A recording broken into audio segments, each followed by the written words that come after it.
Hi, everyone. Welcome to this fireside chat.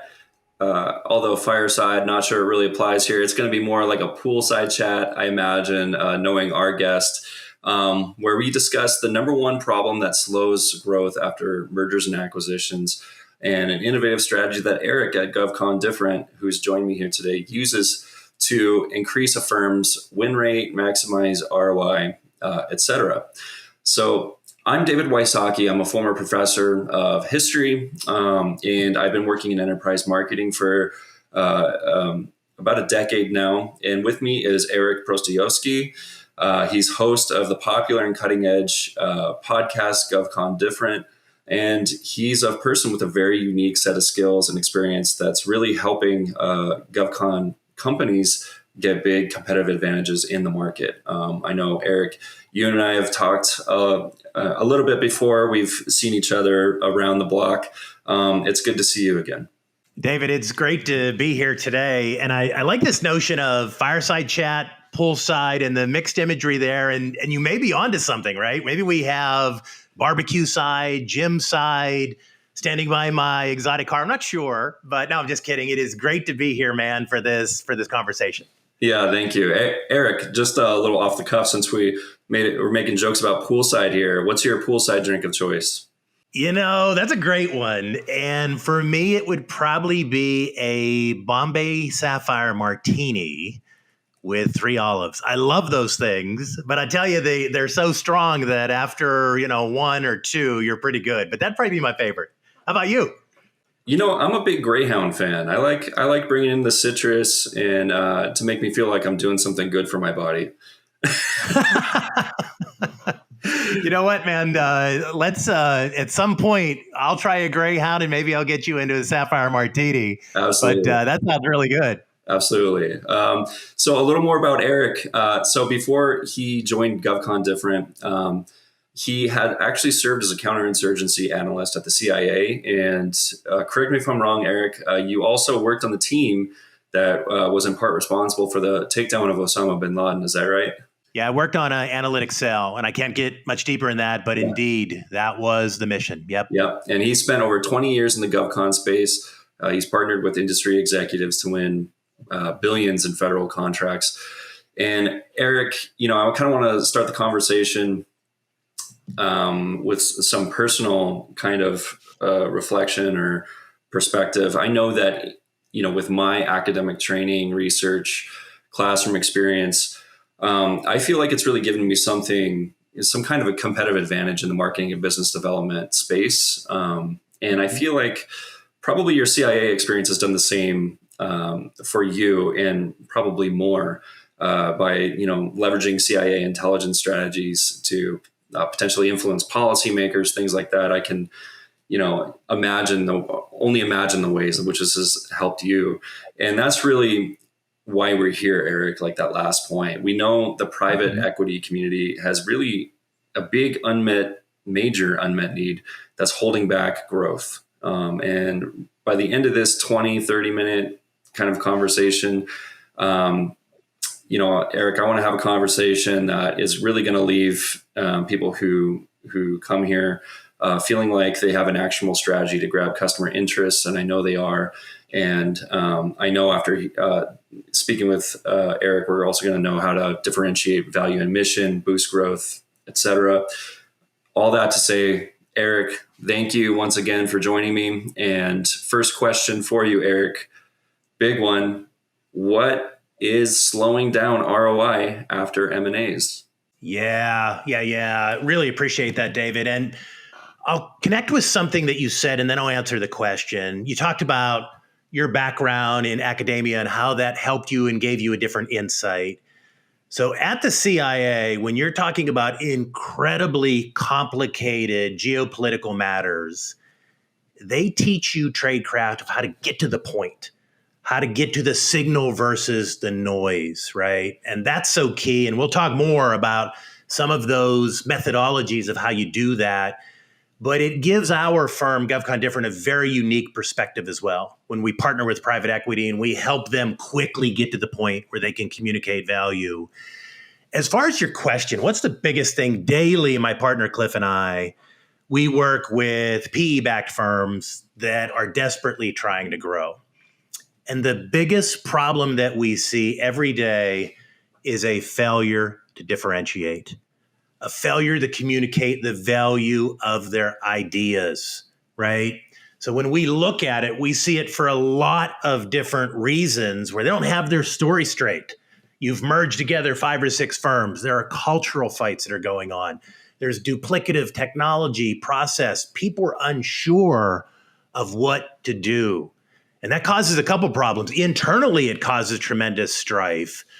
But externally, these companies then resort to just putting out pablum and marketing fluff and PowerPoint. Oh, we migrate to the cloud. We modernize. We love the mission. Stuff that everybody says. So the biggest thing that I see out there, again, struggling to differentiate, to nail down that crystallized value proposition and those key messages that within seconds customers go, ooh, I want to talk to you.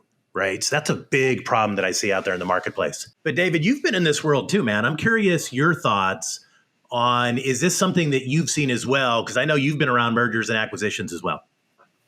Yeah. Thanks, Eric. Yeah, I've been through this as kind of like a lower level team executor at a mid-level manager level, and as a director and more senior team leadership when my company has merged with other companies to try and kind of create an all-in-one solution or have more offerings or something like that. And it is just really sort of a chaotic experience from that level. I can tell you that much. And I know that the workflows from one company to the next can be completely incongruent.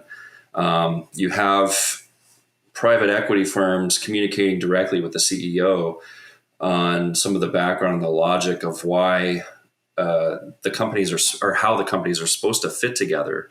But this is not ever clearly communicated throughout the teams of the companies, which creates a ton of friction because nobody can actually buy into a mission that nobody understands, or even there may not even be one.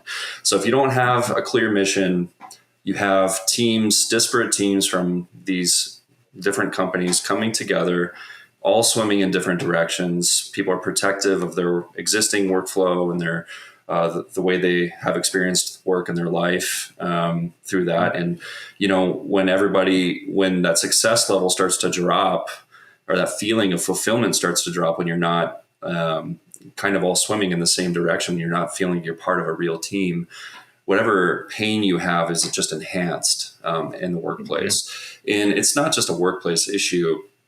Speaking as a marketer, the customer will feel this too. When your companies are not swimming in the same direction, the value the customer is getting is going to be impacted as a result. The output will be worse. The team won't be putting out as high quality stuff as they usually do. Culture is damaged, but at the end of the day, you're really not lifting value in that kind of environment from the ground to the scaffolding, if I may. So, Eric, you mentioned differentiation. That's obviously a big loaded term. Everybody, in marketing, sales, business development, they all want to find differentiation. And that can be the responsibility of a product marketing department. It could be a sales team. It could be maybe you have your own copywriting team that handles this, or maybe a product manager. But I'm curious, what is really the workflow to help achieve this, and what is the result to the customer in your experience?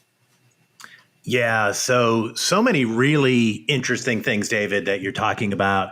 And before I jump into that, I want to focus on what you talked about. You have this internal conflict, culture, people are trying to get things right, good people. But internally, if I'm in private equity, I may say, okay, yeah, they're not getting along, big deal. I've got a lot of investments. I expect them to grow. But the external problem that you talked about, the customer and the customer perception, they see that mess. And what I would highly emphasize is that when you communicate with the customer, you want them to sense, to feel the opportunity. You want them to be able to taste it. Now, maybe people haven't thought of it that way. Maybe we're really breaking new ground. But seriously, we've all been inside a conference room when you can feel the opportunity. You know that somebody's got their stuff together. So a lot of this discord and this challenge when we smash these companies together, yeah, it has internal anxiety, but it has a market effect and it sacks your growth. And what it also does, again, is it prevents that clear, differentiated value proposition. So I want to dig into this a little bit and just give some examples, though, of what we're talking about. So my partner, Cliff Sundstrom, and Cliff and I have worked together for more than a decade. And when we get brought into firms, last year, we had a president, $5 billion firm. He calls us up, and he had done work with us before, and he said, look, guys, we are doing tons of space acquisitions. But I'm telling you, our customer engagement at conferences, we're not getting the traction that we want. So I said, all right, let's take a look at it. And Cliff is like, yeah, we want to see what on your websites. We want to talk to some of the people in your organization. We want to go to conferences. As we started to look at it, what we saw was they were offering incredibly generic stuff regarding space. Oh, the excitement of a new mission. Okay, great. Wow, our ground stations, we're using modern technology like DevSecOps and the cloud. So we started to look at competitors, and the competitors, their websites, their value props, mission statements were almost identical. And this is a funny thing, David. Cliff had this great idea. He's like, you know what, Eric, I'm going to build out a chart, and I'm going to grab all of their so-called mission statements, and I'm going to grab 3 or 4 logos. I'm just going to mix them up. So we took them back to that president within his company. They couldn't identify the statements that aligned to their logo versus their competitors. So when I talk about there is just a sea of companies out there and you're not standing out, that's what we mean by differentiation. When I was a college student, I remember going to the student center and you'd see a brick wall and there would be hundreds of flyers. I started just to see a blur. They didn't even connect with me.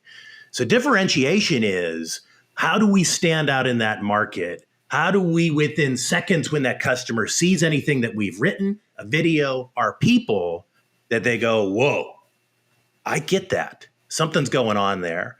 And that's what's really missing when we talk about differentiation. Yeah, that's really interesting, Eric.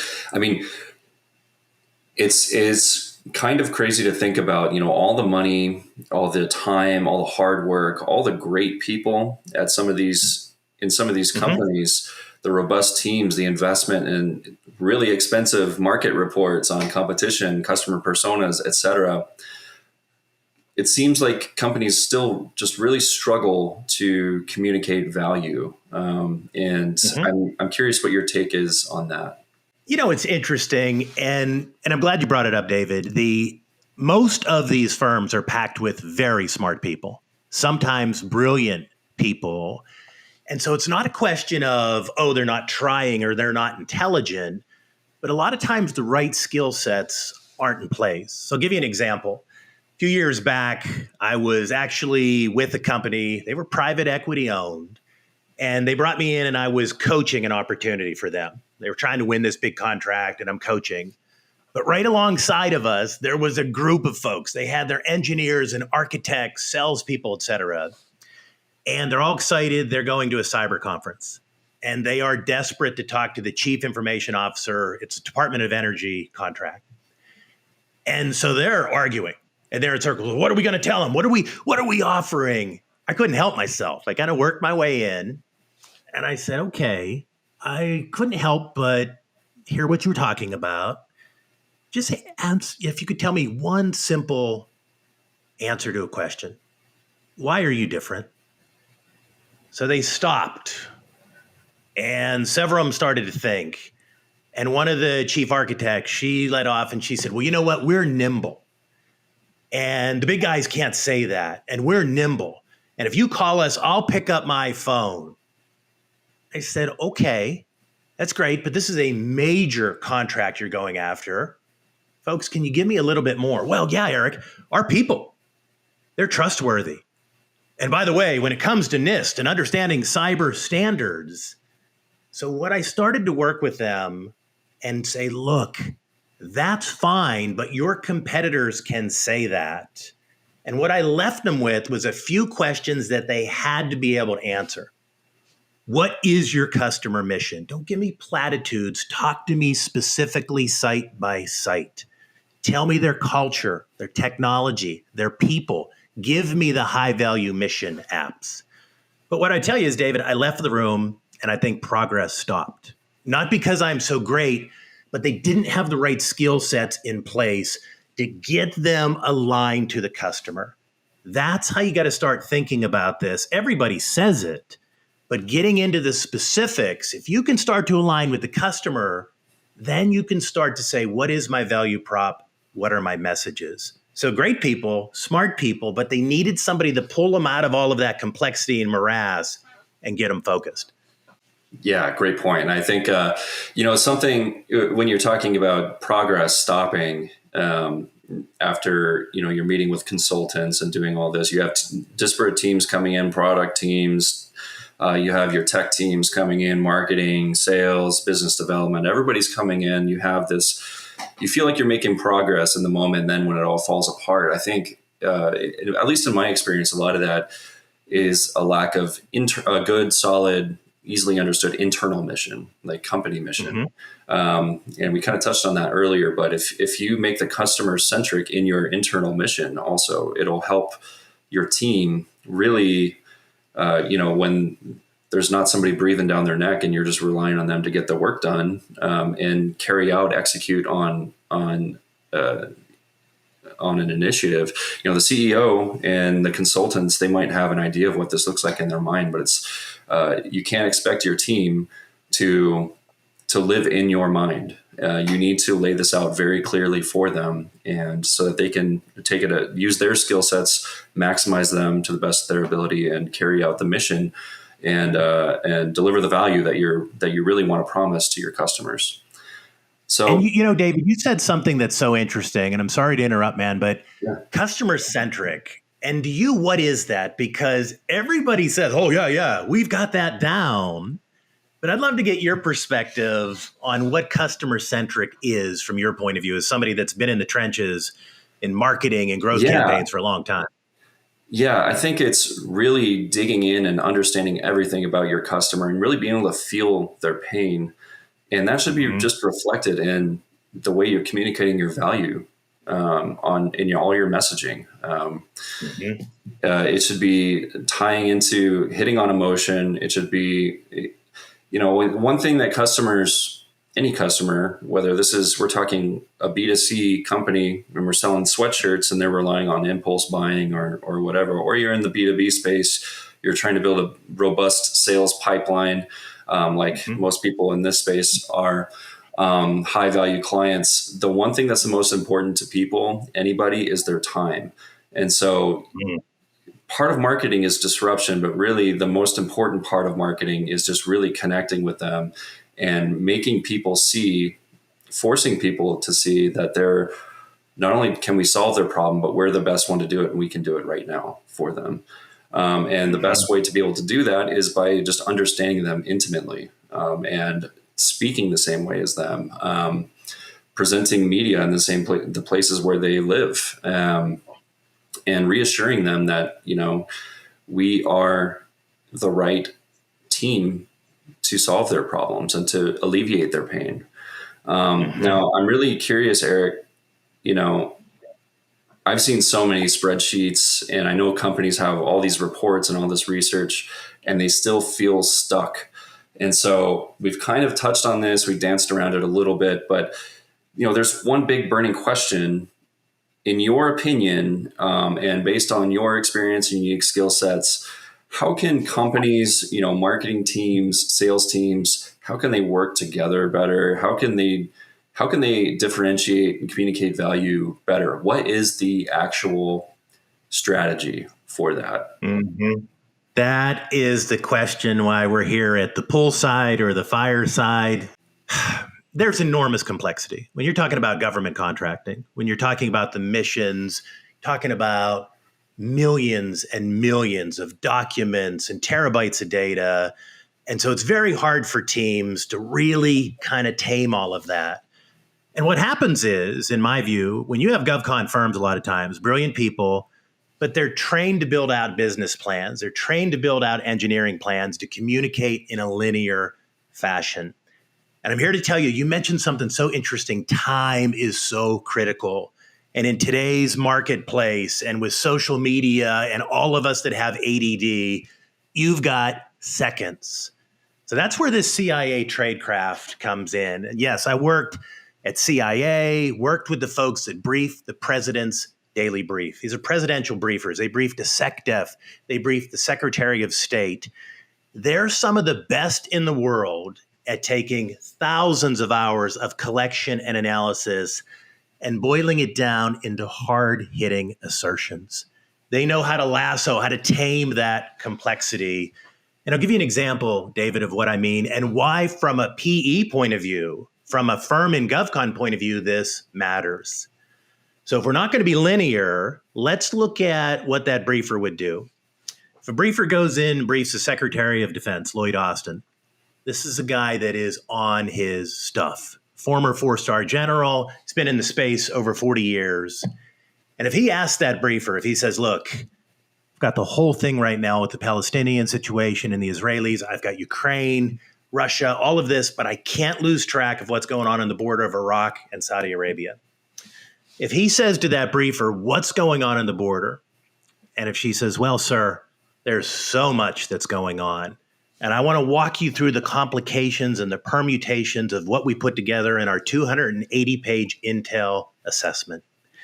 They'll throw her out of the office. I've had colleagues that have almost been thrown out of the office. Instead, what she'll do is she'll start with an assertion. Right off the bat, she'll say, sir, an ISIS cell has crossed the border heading towards the holy city of Mecca with a dirty bomb. And this bomb is powerful, and we are worried that thousands could be killed. So she got right to the essence, the ultimate value statement. And that's what we're really talking about, David. Instead of being one of those companies that just blends in, like I told you in that college experience, I just see a blur. She found a way to provide something that the Secretary of Defense didn't know.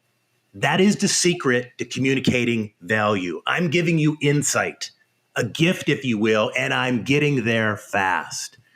They use principles, they use tradecraft, and this is what Cliff and I use every day to help tame that complexity and get to those hard-hitting assertions.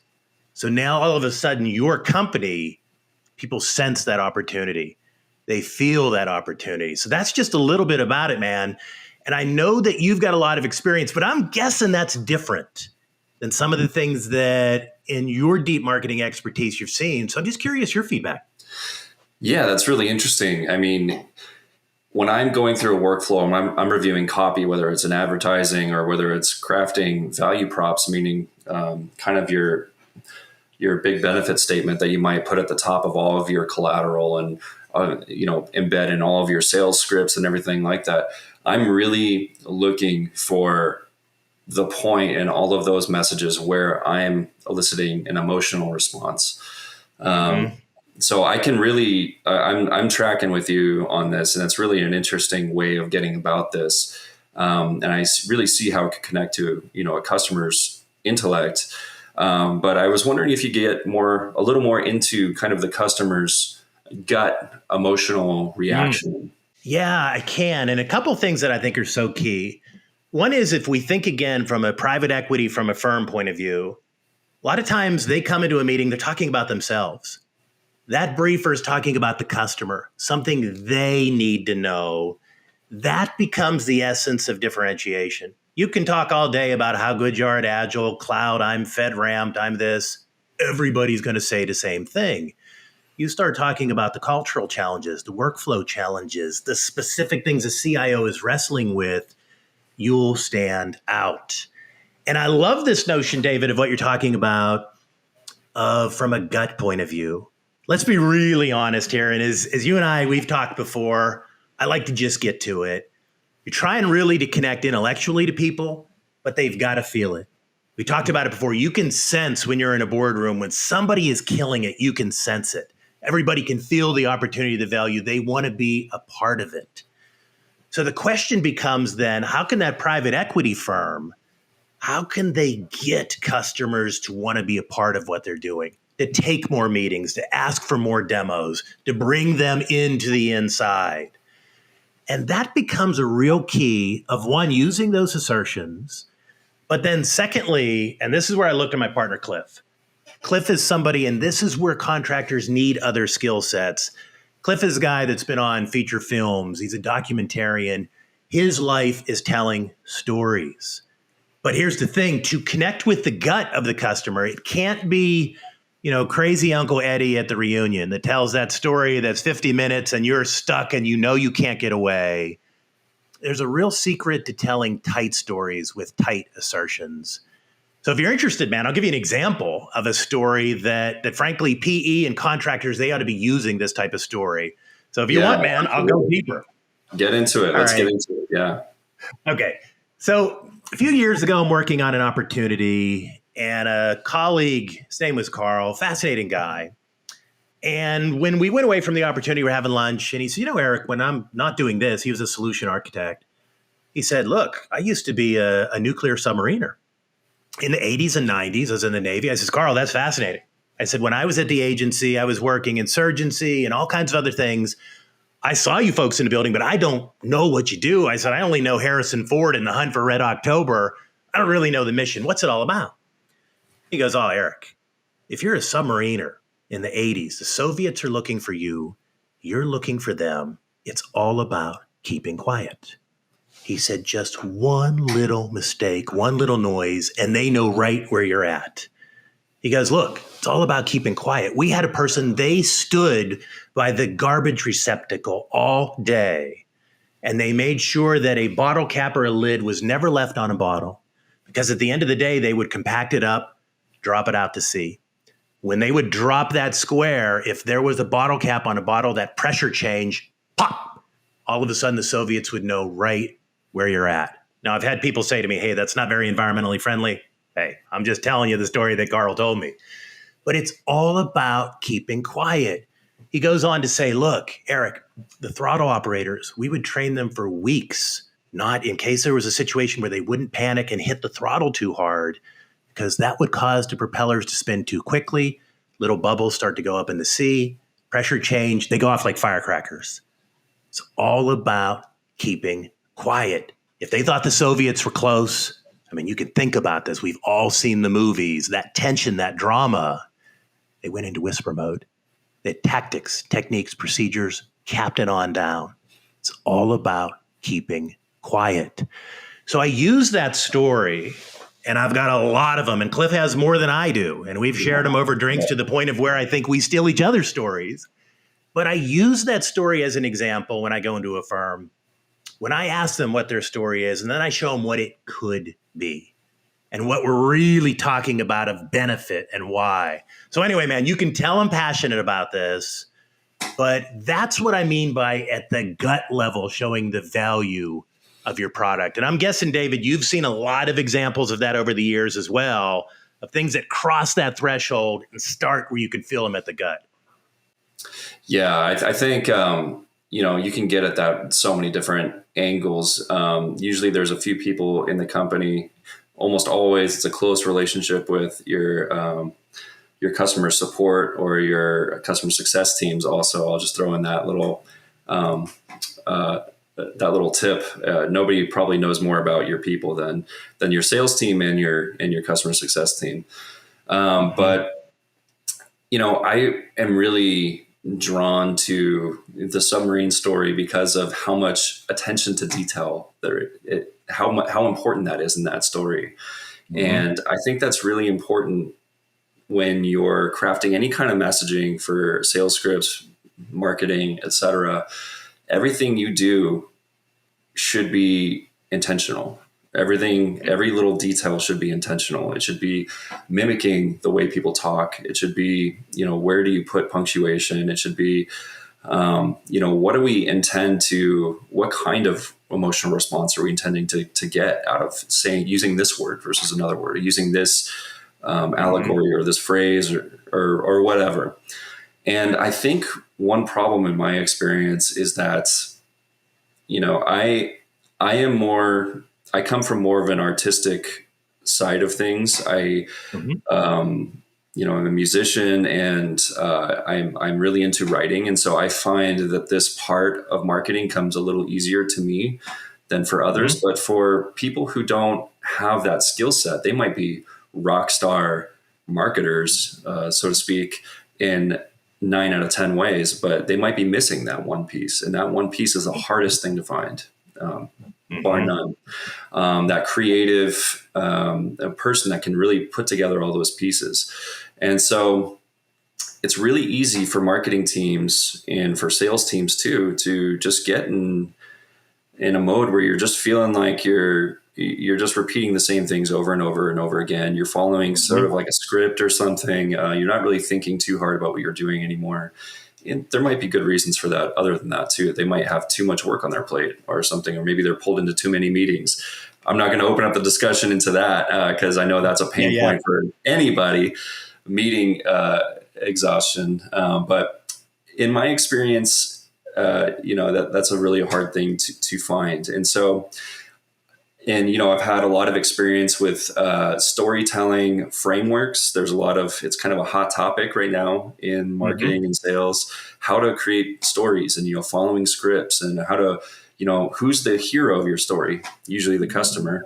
What challenges are they facing? Who are the enemies? What's basically the tool or the thing that's going to help them get over the top, to overcome their challenges, to defeat their enemy. There's lots of frameworks like this, but still there's something missing. It's rarely successful in execution. And I'm wondering, Eric, based on your experience and based on these stories, that you have sort of touched on, what do you feel like the real secret sauce is for good storytelling from your point of view? So, that is such a spot on question. And I'll pick on my friend and partner, Cliff, for a while, and I'll pick on him in a good way. When I'm working with him, when he's working with our team, he constantly is trying to simplify. Leonardo da Vinci, simplicity is the ultimate sophistication, but it's a balance. The details are incredibly important, but in our markets, Navy, I love that story because you could fill up libraries, you could fill up computers, you could fill up data warehouses with tactics, strategies, billions of dollars of equipment, nuclear propulsion. Yet somehow Carl got to just the right salient details. So what Cliff will do, because when we're looking at these massive opportunities, trying to help companies, it is overwhelming. He's constantly saying, there's 3 key elements I want out of a story. Because folks will come and they'll tell a 30-minute story. Nothing against them, but wow, I got all this mission stuff. I got the tech. I've got how the operators were using it. He'll say, I want 3 key elements. First off, who was the main character? And I need a name. We've got to humanize these communications. It can't be corporate speak. I need a name. Well, I need a name.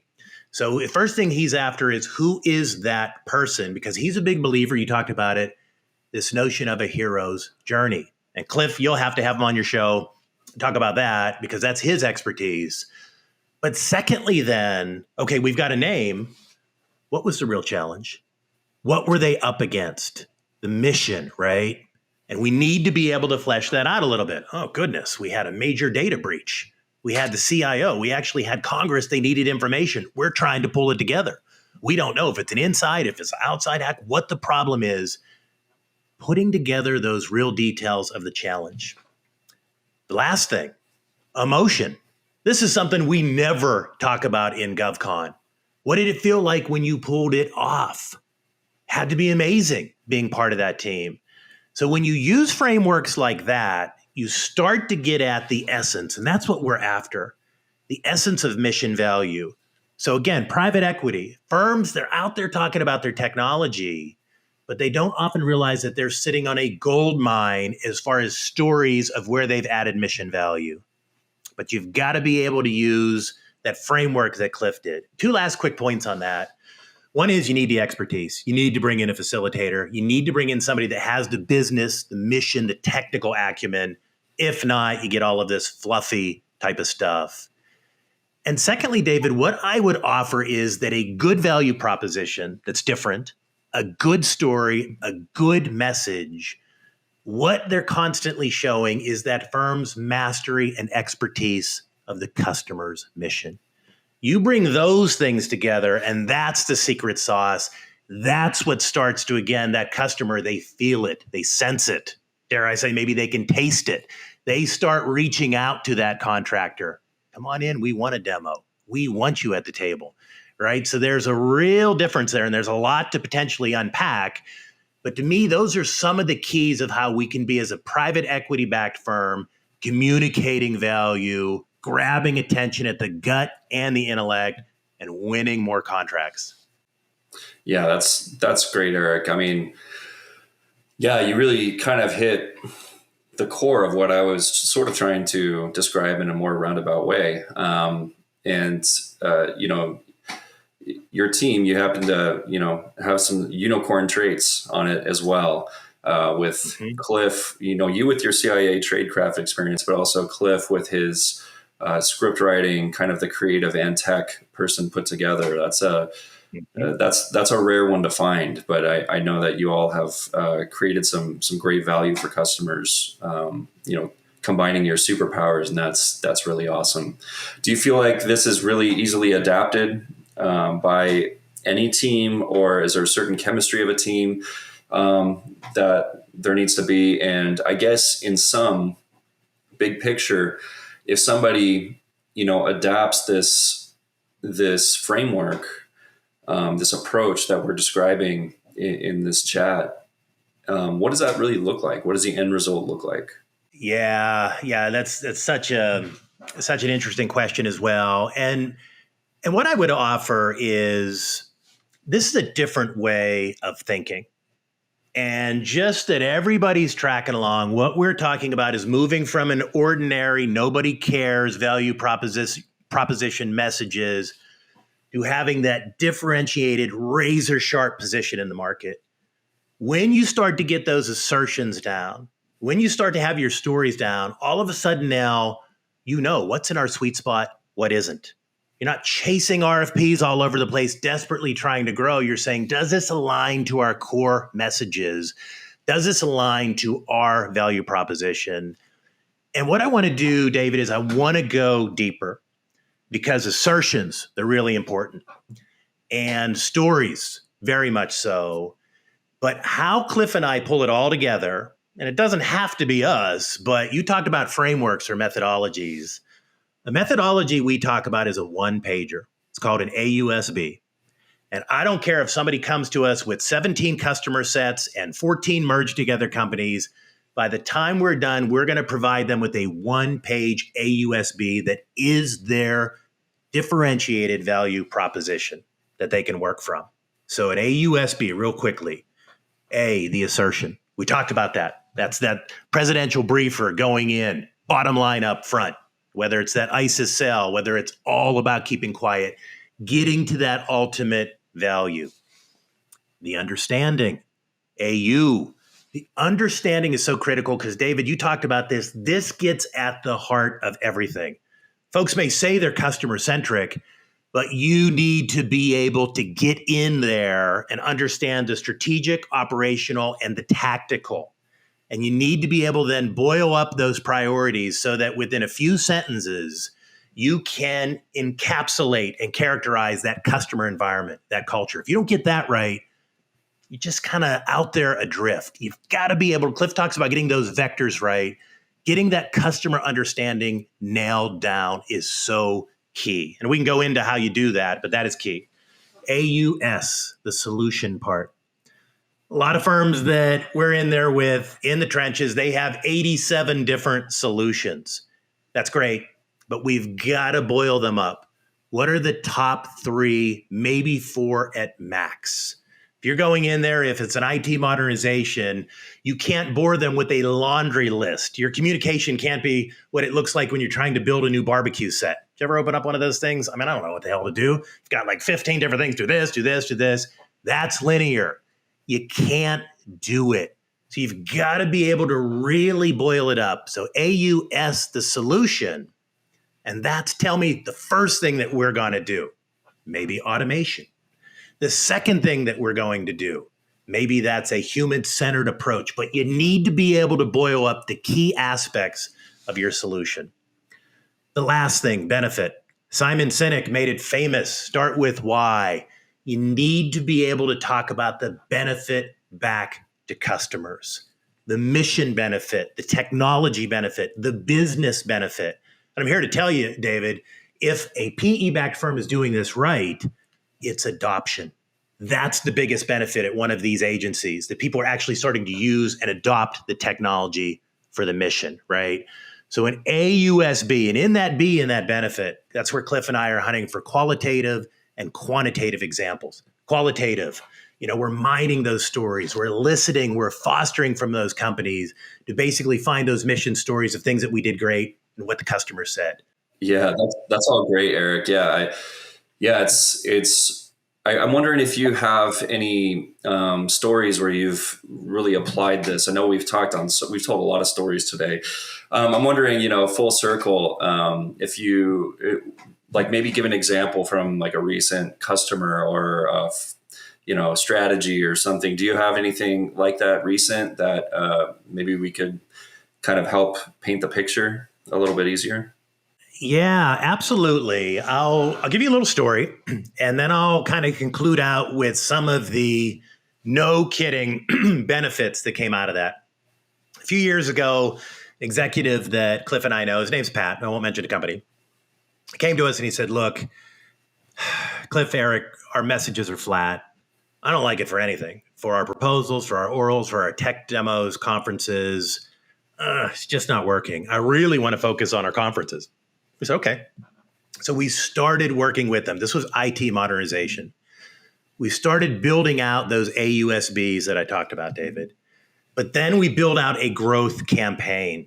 We built out videos, content for social, short videos, longer videos that captured what those customers, what those program directors were wrestling with. Getting in their shoes, talking about 75% of the time modernizations fail and the reasons they fail. And we talked about avoiding the modernization graveyard. So we put together this entire growth campaign. And again, we had videos, we had all of these different targeted social media strategies. And when we put this in place, several months, Pat goes to the biggest conference that they go to. And he was watching his competitors almost trying to knock people down, trying to chase down key customers. He had customers that we were targeting, trying to find him. And when they found him, they said, Pat, I had to get a hold of you. I've been watching those videos, because Pat was giving them value. He was giving them insight, and he had differentiated himself and his organization from his competitors. So what's so key there is we had the value proposition that was different, the AUSB. Then we built the messages. Then we built out an arsenal of content, video, short video, longer videos, video white papers, and we got it into the hands of the right people. So David, it was so powerful. When I talk about a message that makes you stand out, when people get your value, they can feel it. I mean, he was just blown away. And we've done work, and we continue to do work with them because it's been so important for them. And I'll wrap up just with some of the no kidding results in private equity that you can get, where you can move from mess and arguing and incoherence to when you get this stuff nailed down, this differentiation, when you have your story together, when you have those messages in that campaign, it's really something. First off, the customer feels it. They sense it. You're welcome to the inside of the party. That's where growth really is. When you start getting their feedback and you start seeing more opportunities. Secondly, you grow.